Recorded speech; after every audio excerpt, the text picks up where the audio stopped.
All right, those of you who are getting bored listening to these articles, feel free to hang out because I think my next content is hopefully going to be some of Operation Move In from tomorrow because I slept and didn't realize 3 months ago was when they were asking for volunteers. So, unlike last year, where I had both days, it will just be 2 hours tomorrow or less because I pause it a lot. Anyway, I am hoping this article, Bullshit Universities, the Future of Automated Education, will help refute some of what I call Greg Gutfeld's insane peloton university idea, which I hate. I hate for so many reasons. Anyway, Sparrow and Flenady have written this lovely article, and let's see where it goes, preferably without me scrolling over the place. Okay. So, the advent of ChatGPT and the subsequent rapid improvement and performance of what has become known as generative AI has led to many pundits declaring AI will revolutionize education as well as work in the future. In this paper, we argue that enthusiasm for use of AI in tertiary education is misplaced. A proper understanding of the nature of the outputs of AI suggests to be profoundly misguided to replace human teachers with AI, while the history of automation in other settings suggests that it is naive to think that AI can be developed to assist human teachers without replacing them. The dream that AI could teach students effectively neglects the importance of learning how in order to learn that teachers are also role models in the social nature of education. To the extent that students need to learn to use how to use AI, they should do so in specialized study skills units. Rather than creating a market for dodgy educational AI by lowering their ambitions about what they could offer, universities should invest in smaller class sizes and teachers who are passionate about their disciplines. Faculty matter. We keep saying that over and over again at the union level. To flourish in the future, just as much as they do today, societies will need people who have learned to think and not just intelligent machines. So, this brave new world of AI educators. Release of ChatGPT in 2022 led to an eruption of interest in pedagogical applications of generative AI. As Martin Weller has argued compellingly, the edtech industry is deeply committed to the idea that education as we know it is fundamentally broken and that it is visionary technology, not deeper institutional change, that will provide the solution. Of course, because that's how they make their money. It is therefore little wonder that generative AI has been heralded as a time-saving teaching assistant able to instantly create lesson plans and to automatically generate quizzes on course content. Any number of companies are rolling out with intelligent tutoring systems able to provide students with timely and personalized feedback throughout the learning process and on submitted assessment, thus ostensibly building students' felt connection to the subject content and promoting behavioral engagement motivation. I forget which article it is in here or if I saw it somewhere else, but I definitely, it was definitely something I think I was watching for this choice learning community that we're doing right now, where it was like students talking about like, yeah, if I really want to know things and engage in my course material, I don't use AI, but if I just want to, hand in, B-level work, then I let it go to town. Because, some things you just don't want to learn, you just want to get through it. Anyway. These, with machine learning systems, learn in response to the features of particular data sets, suggests it will soon be possible to create individualized AI tutors for each and every student. A fantasy that, as Waters demonstrates, has animated the pursuit of educational technology since the 1920s. Insofar as one would hope that there is a connection between feedback and grading, both because in ordinary circumstances students should not be guided in ways that would not improve their grades, and because grades themselves are a form of feedback, provision of feedback by AI is likely to be followed reasonably quickly by grading by AI. Indeed, AI grading is already being promoted as overcoming scalability limitations of traditional grading processes in higher education. Finally, improvement in computer graphics engines means that it will soon be possible to create near photorealistic digital humans, which combined with generative AI might serve as tutors or even deliver online lectures. That I can kind of see, but then we're going back to the fun I had at U of M where we're like, why are we paying for video lectures? Like, we pay a lot of money and we expect to see an actual human. We're a little weird about that. All these innovations are being explored and introduced in a period in which students can use and are using AI to complete work set for them by universities. AI is built into Adobe Acrobat, summarizes articles where students do not have to read them. Yeah, I wish I could have kept that. Thank you, IT, for not having a nice institution-wide license where my subscription could go to. Cite and elicit will survey the scientific literature and perform bibliographic research, so students no longer need to go to the library. Mathway and Socratic will answer your math questions. ChatGPT now writes as good an undergraduate essay as most students, and a much better essay than the vast majority of students writing in a second language. There's almost nothing that students are permitted by universities to do on a computer that cannot be done just as well, if not better, and much, much faster with AI. Okay, just checking where the page breaks are. So, if educators began using AI to design classes and assess work, they will struggle with what to explain why their students should not use AI to write it. So it's just robots talking to robots. If we are not careful, then we will shortly live in a world in which machines are marking the work of other machines, and it's all just useless, time-wasting stuff. The traditional way to get machines to succeed at a task that could previously only be performed by human beings is to first make the work of the humans more mechanical. That usually means standardizing what was previously bespoke, so there's less role for judgment and skill in the production of the good, breaking the tasks up into subtasks which machines might be able to take on, and lowering expectations. Hello, artisan craftware, turn to factory floor. Success often requires transforming the economics of the setting such that inferior but much cheaper products outsell and ultimately displace what was previously thought to be worth buying and manufacturing. Unfortunately, in the last several decades, governments and universities have done all of this, unwittingly or not, paving the way for machines to replace teachers. Larger class sizes and lower per capita funding have increased the amount of marking and made it more difficult for teachers to provide individualized feedback on submitted work. More and more classes are taught by staff in ongoing long-term precarious employment, hello adjunct faculty, who often have little time to prepare for classes, few opportunities to engage in research, and are routinely requested to teach subjects outside their area of expertise. With the result, the teaching has gradually become more standardized. Assessment has also become increasingly rote.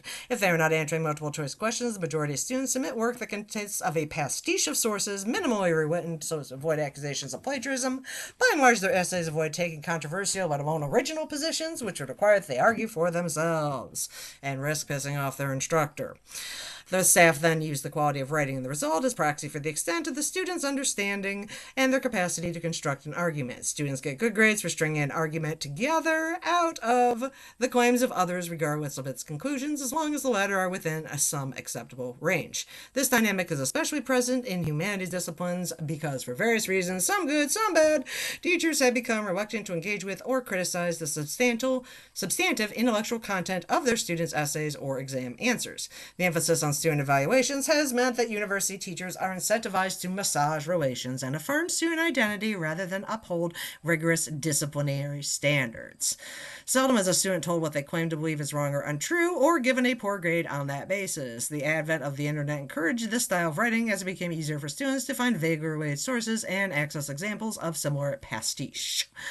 Yeah, and this is something I was pondering on the other day before going to work. So I'm like, back in my day, which I'm going to tell you, makes me old. I'm like 25 years or at least 20 years out of graduation. And we were back in the Blue Book era and the paper era, and all of our instructor evaluations were given to us on like the last day of class, and the instructor left the room, and we always had to put them in this big manila envelope, and then like the TA or somebody was assigned to go drop it off, and it was a super strict like official process. And because I wasn't faculty obviously at that point, I didn't realize like why there was all this security around it. And now as an adult faculty person, I'm often left wondering like if my teachers during the paper era, and then when I went back to graduate school later in the aughts, when we had like electronic forms, but we could still opt out to not submit them. Like if any of my instructors got in serious trouble because I didn't submit a lot of those forms. And if that's true, I am very, very sorry and apologizing to you through the karmatic space because yeah, if I didn't like your class, I just did the Midwestern thing that I was taught, which was if you don't have anything nice to say, keep your mouth freaking shut. So I didn't want to get you in trouble by writing what I thought of your course, which is why I was usually like, no, I just won't submit anything. And yeah, didn't totally realize that they count like the number of submissions over the number of students. And nowadays I can actually like hold your grades and stuff like that until you submit it. But yeah, back when I was still going to school minus the last master's degree, there wasn't that much technological impetus to really fill those out. And also, again, the joys of ADHD. Like, you show me a form, that's like the easiest way to scare me off doing something. Like, here, you have to fill out paperwork, and we're done. Hang on one sec, I let the dog in. More recently, the possibility of placing sources and lecture notes on e-learning or learning management system platforms, and especially the evolution of the technology of stream video, has encouraged administrators and some educators to think of education as fundamentally about the delivery of content, which can be provided remotely or even asynchronously, in order to provide flexibility. When lectures and tutorials are delivered online, students have less opportunity to interact with academic staff. Indeed, it's hard to see why lectures need to be written and delivered by staff employed by the university or in the coming age of AI by human beings at all. What computers still cannot do. Any assessment of the potential of AI to contribute to education must begin with an accurate understanding of the nature of the outputs of AI. The most important reason to resist the use of AI in universities is that its outputs are fundamentally bullshit. Indeed, strictly speaking, they are meaningless bullshit. AI-generated output is bullshit. Harry Frankfurt famously defined bullshit as speech characterized by lack of concern with truth or an indifference to how things really are. Where most people tell the truth and liars pay attention to the truth to shape their lives, the bullshitter is only interested in provoking a response from his or her audience and does not care whether what he or she says is true or not.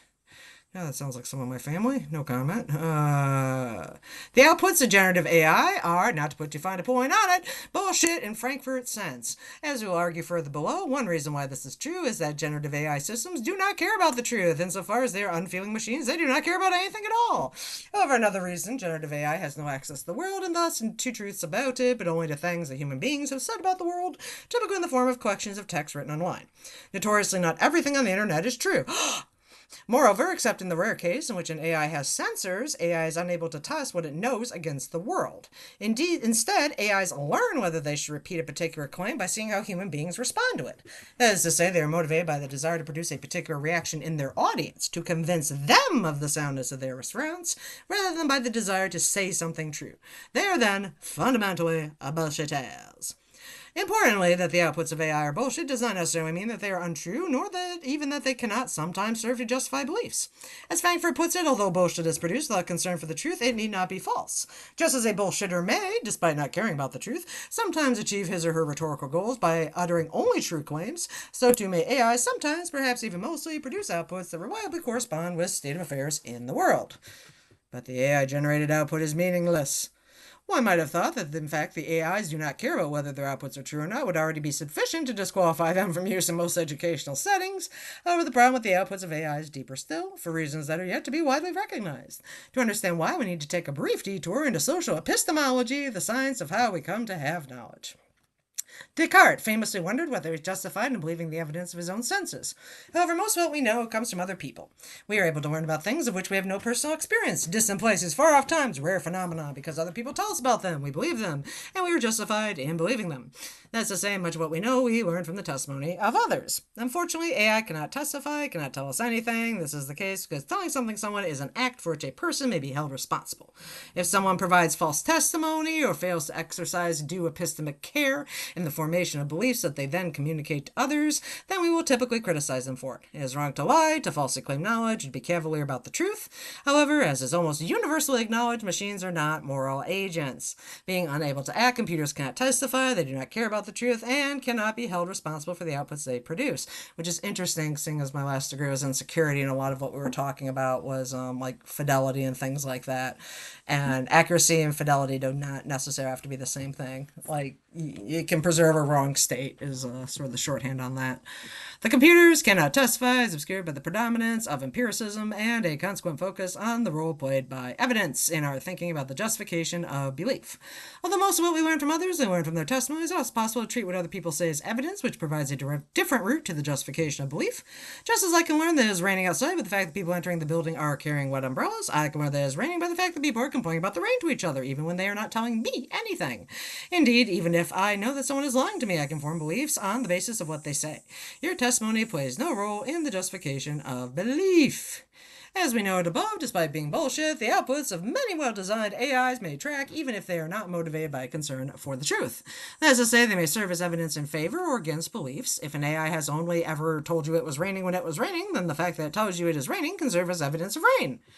However, importantly, the machines are not moral agents as a further and profound implication for proper understanding of the nature of their outputs and for the extent to which these can serve as justifications for belief. When someone tells us something, we interpret and evaluate their words in the context of the other things they say and do.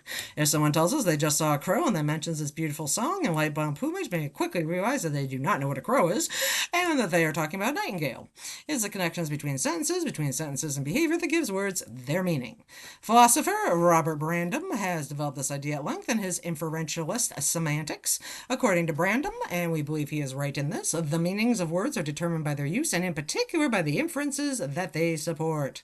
To apply a concept, then, is to legitimize and endorse a particular set of inferences that others may draw from one's using it, and also to commit oneself to uttering certain other sentences and to acting certain ways in appropriate circumstances. Brandon provides an illustration that's helpful here. He imagines a young child who walks into a room and announces confidently, "The house is on fire."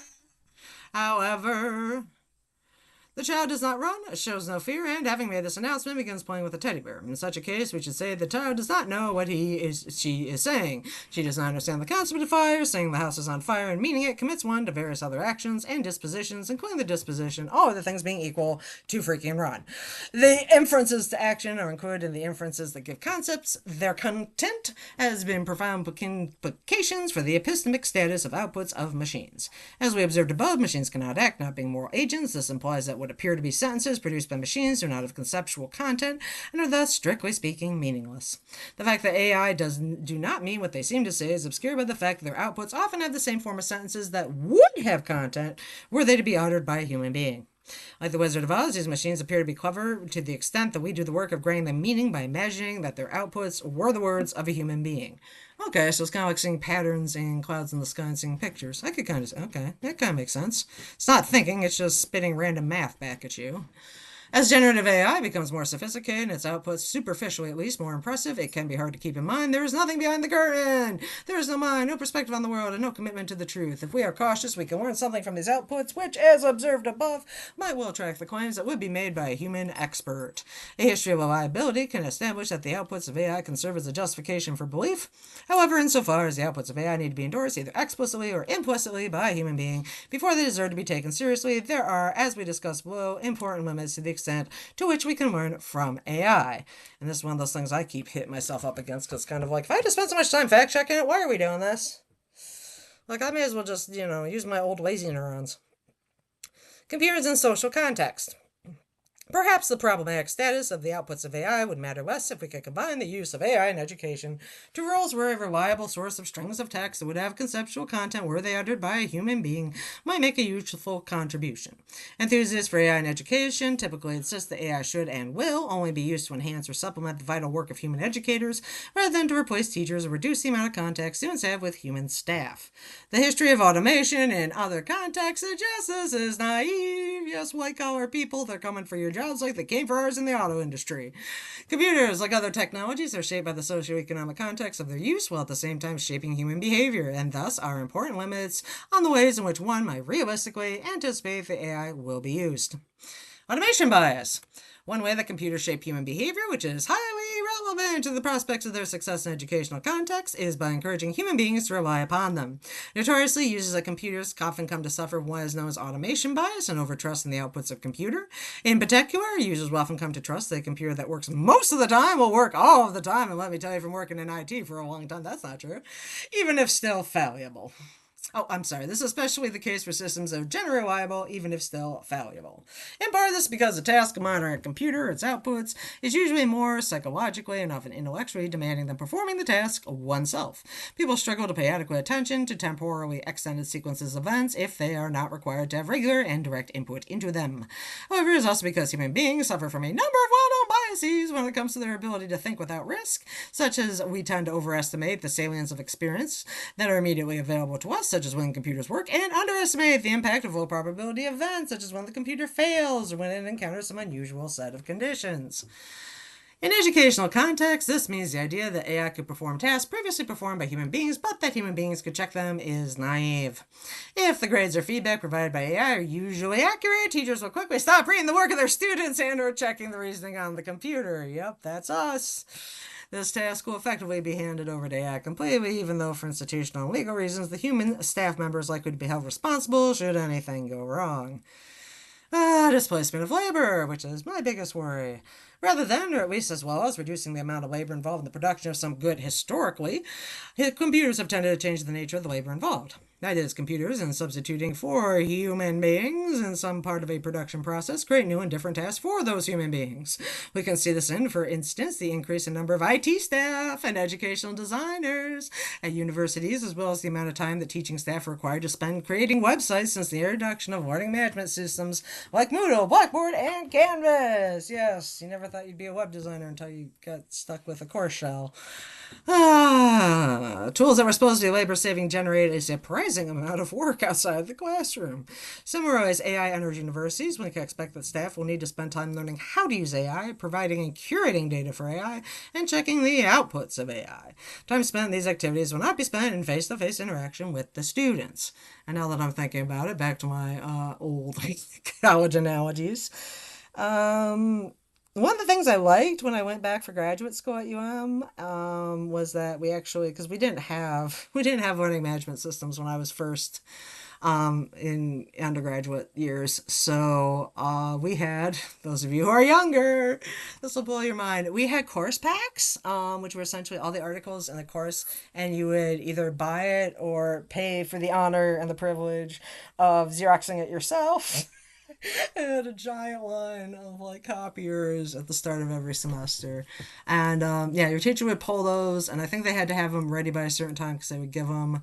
Each teacher had like their own preferred copying freaking service, which was annoying. Most of them went to like the same two, but much like my books when I was in women's studies, I would only go through like the one specialty bookshop in our area. It was like okay, but yeah, that was like it was extra work. But once you got your like course readings picked out and you like wrote a syllabus, you were done. Like you just Xeroxed it off and called it a day. And now it's like you have to do all this extra stuff and go back and forth. That's one of the reasons why I wasn't so keen on online classes.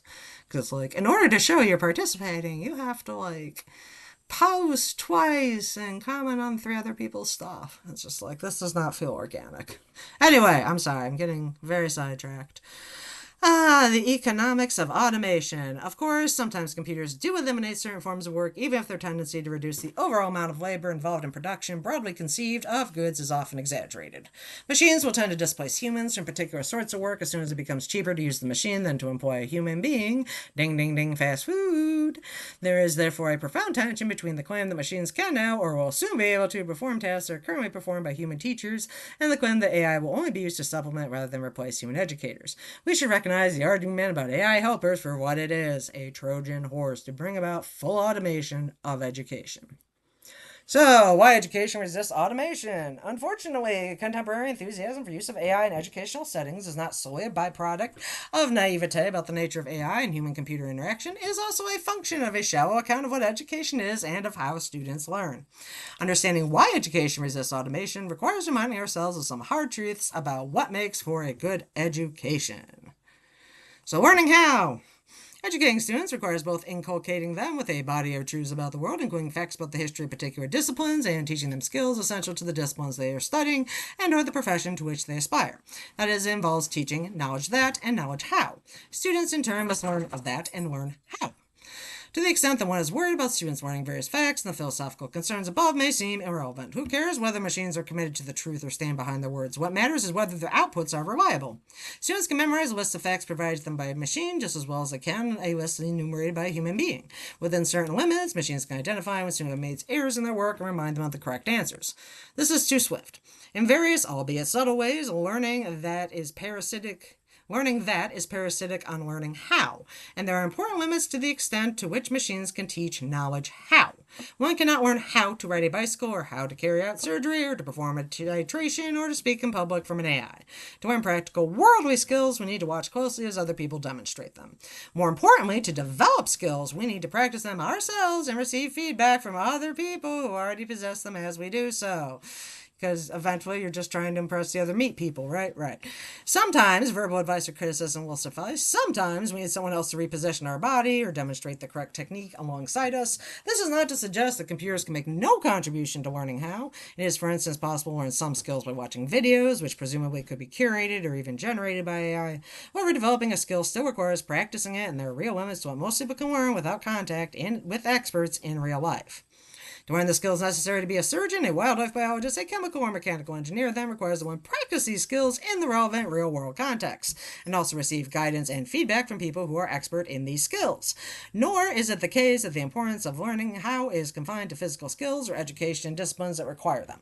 Even philosophy students must learn how. They must learn how to read philosophical texts, how to write, how to persuade a reader or an audience, how to construct an argument, and how to respond to objections. Indeed, thinking and learning and the capacity to eventually take ownership over one's thinking and learning are themselves both skills require concerted training. We learn these skills by watching others demonstrate them, practicing them ourselves, and then receiving feedback from others more expert in these skills than ourselves. Again, AI can make some contribution to providing relevant feedback on students' performance in some tasks. For instance, large language models are surprisingly good, offering suggestions as to how one might improve a piece of writing, but cannot show students how they should overcome the intellectual, motivational, and psychological challenges they face as individual human beings. What students might learn from a machine is how to be like a machine. Yay. But in fact, human beings cannot perform tasks in the same way that AI performs tasks. The case of writing and the implications of the use of AI to write is particularly instructive here. Generative AI systems write so well now, it's tempting to think that students no longer need to learn how to write themselves, but only how to prompt the AI system to express their thoughts, which I would argue is almost harder than using your own darn neurons to write the thing. If one already knows the thought one wants to express, it is possible to assess whether text generated by AI captures it correctly. However, this hope neglects that the process of writing is not, or usually, a mechanical one, whereby we put on paper thoughts we already possess. Rather, writing is often itself the means by which we discover what we think. This is particularly the case in subjects like philosophy and law, wherein expressing a thought precisely is the sine qua non of the discipline. Only by choosing the right words and constructing the right sentence can we work out what we mean to say, and thus what we think. The current generation of pundits pontificating about the educational potential of AI grew up having learned to write themselves. They can, and sometimes, tell when AI-generated output goes wrong, and thus are inclined to believe it is possible to use AI as a tool to write more quickly and effectively. However, a student who learns only how to prompt an AI and not how to choose their own words is unlikely to know precisely what to say, and thus whether the AIs express their own thoughts or put words into their mouths. Students who do not learn how to write because they let the AI write for them will struggle to learn how to think. Yes, and that's kind of where I am at, because I'm kind of like, yeah, we're eventually going to a point where we're going to be interacting with our AI just via, like, verbal instructions and things, but then we're back to the issue we had when we developed text-based communications, started offloading all of our oral histories into volumes. And in this case, it's even worse because you're not even going to have any words because you won't have been exposed to so many words because you'll just be talking to the AI in your own limited vocabulary. Anyway, I like the English language, don't mind me. Unless students learn key skills, they will struggle to absorb the body of knowledge associated with the subject they are studying. Most of the content that students learn, they learn outside the classroom from textbooks or now depressingly YouTube videos like this one. And they need to learn how to interpret and assess this material in order to do so. Educational use of AI is highly likely to reduce the opportunities to learn how and thus eventually to learn that. A popular vision of the future of the education has students using generative AI to work more quickly and effectively. To do so, though, given the tendency of AI systems to hallucinate, students must be able to check the quality of the outputs of the AI in line with disciplinary standards. As we've already observed in the context of our discussion of automated grading, the phenomenon of automation bias calls into question the idea that such checking is likely to be effective. Our discussion here suggests a more profound problem with this approach. The more students are encouraged the use of AI in the course of their education, the less likely they are to develop skills and knowledge necessary to do so effectively. As we noted above, a previous generation of technologies, the internet, streaming video, encouraged managers of and in universities to conceptualize teaching as a delivery of content, which in turn encouraged the idea that learning could occur remotely and asynchronously. Unfortunately, this misses most of what goes on in the classroom. We have already noted the role played by teaching how in teaching skills.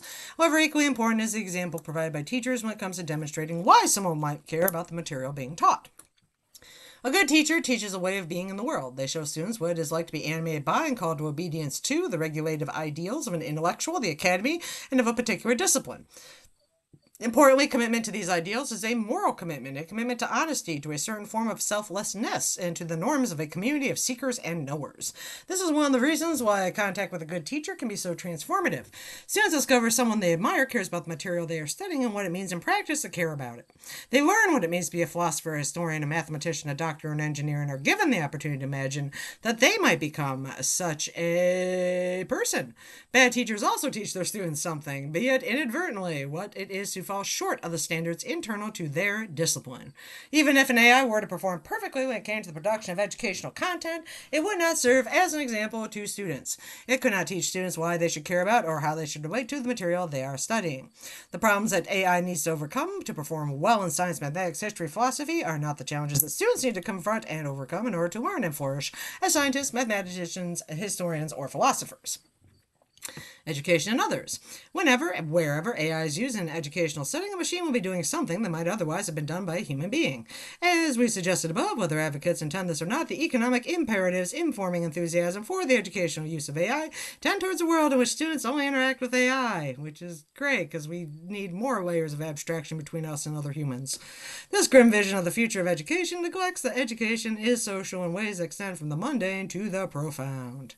One important thing that students gain from attending a university is an opportunity to meet new people, to encounter others who might challenge their own beliefs, and to make new friends. Yeah, it's one of the biggest things I still push for those of you who are looking for an on-campus traditional college experience. It is still worth doing. I know a lot of folks are just looking for credentials, especially from our great university, which is fine, and to move on. But yeah, on-campus traditional college experience is still worth having because you do meet people that you would not be thrown together with if you stuck in your old boring life.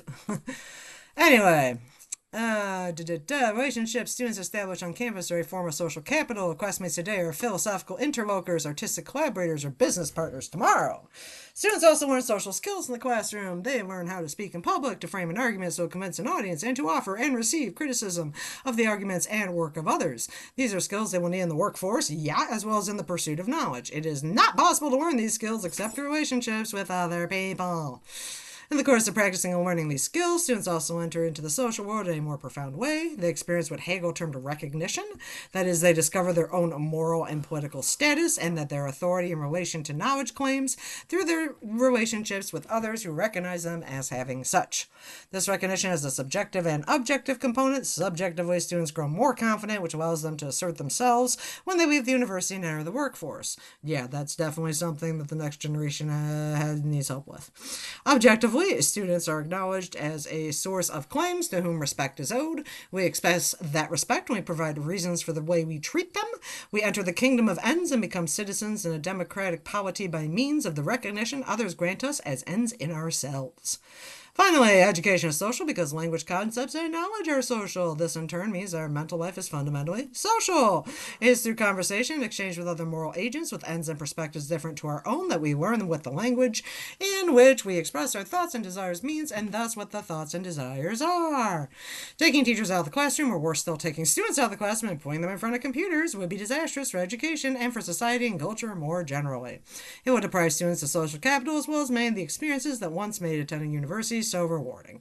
In the absence of interactions with staff and other students, students will not learn social skills that are essential to intellectual inquiry and to participation in shared projects. Yeah, shared projects are...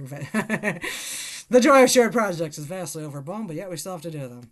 A world in which content is generated and essays and exams are marked by AI would be a world in which no one takes students and what they think seriously. If nobody takes my work seriously, why should I? A world in which what is taught and learned at universities is chosen or generated by AI would also be a world in which the expression and progress of human thought is outsourced to mindless machines. Alright, some responses to ongoing objections. Inevitably, there are any number of objections might be made to the argument we have sketched out above, but the reasons to resist the use of AI in education were obvious. The question of whether we should do so would not arise. In this section, we respond to 4 objections that we acknowledge are worth taking seriously. Book learning. This is an obvious riposte to the line of argument we have been developing here, which points to the role played by another educational technology that was itself controversial in its time, the book. aka the volume that I referenced earlier. Our emphasis on the importance of learning how, and the role played by example of commitment to the truth and to critical standards of the discipline, and on the fundamentally social processes of education, might be held to imply that it's impossible to gain an education by reading books. The idea that we should restrict the use of books at universities is difficult to countenance, and nevertheless it is worth pointing out that there are many things that one cannot learn from books. In particular, as observed above, one cannot learn knowledge how from books alone, nor can one learn what is, in practice, to be someone who is committed to the pursuit of knowledge and to the critical standards internal to a particular discipline. To the extent that one can learn some of these things from books, it is because, in a well-written book, the persona of the author shines through.